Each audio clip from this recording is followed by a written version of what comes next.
Every fall, some of our favorite backyard visitors, also known as threatening, buzzing projectiles, they depart the majority of our regions in the USA and Canada, leaving us with overly filled hummingbird feeders. Of course, if you've been buying several pounds of sugar every week, you might feel less saddened when that grocery bill goes away. But one of the questions that we regularly get this time of year about hummingbirds is, when should I take my hummingbird feeder down? When should I remove my hummingbird feeder from my yard or garden?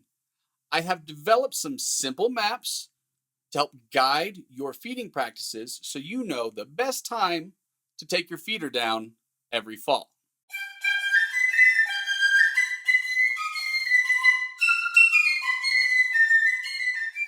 So this first map we're going to look at are the areas, the parts of the USA and Canada, and even down into Mexico, where hummingbird feeders can remain up pretty much all year because they may still attract some hummingbirds. So these are areas where hummingbirds are possible year-round.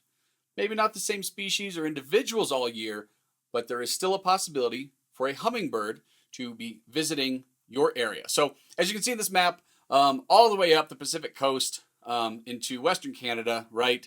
And then down into the desert southwest, all the way across that I-10 corridor to Florida, and then up the Atlantic coast just a little bit. Now, something interesting about this is every year that wintering range is expanding a little bit further, especially along those coastlines and down along that I-10 corridor. It's moving a little bit more. There's a hummingbird, straggler a little bit further north each year. As time goes on, that may change, and even considering this map, there might be a straggler or two outside of that purple zone that you see. So don't take this as just the only areas that a hummingbird will be, even after fall migration has passed. No, just take it under advisement that this is an area, if you leave your feeder up past October 31st, you could still have visitors. On this next map, you're going to see this line of demarcation, all right, that red there.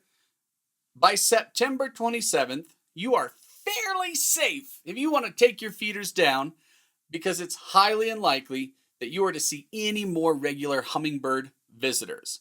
Pretty much all of the regions in red, they have been emptied of their iridescent guzzlers. So those little sugar demons, long gone. Now, as we progress south, by October 4th, if you're in this yellow band, you're likely safe to take your feeders down. Again, there's going to be some error here. There might be a straggler here, straggler there. And so with all of these dates that I'm presenting, obviously if you still see a hummingbird, get a feeder back out until they've departed.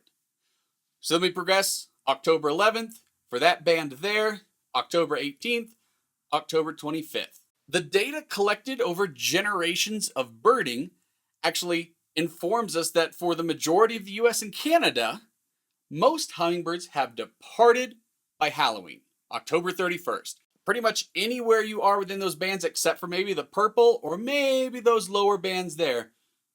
By October 31st, you are very much safe to have your feeders long gone, put the sugar up, and instead get out the sugar for all the people coming around in weird costumes and stuff.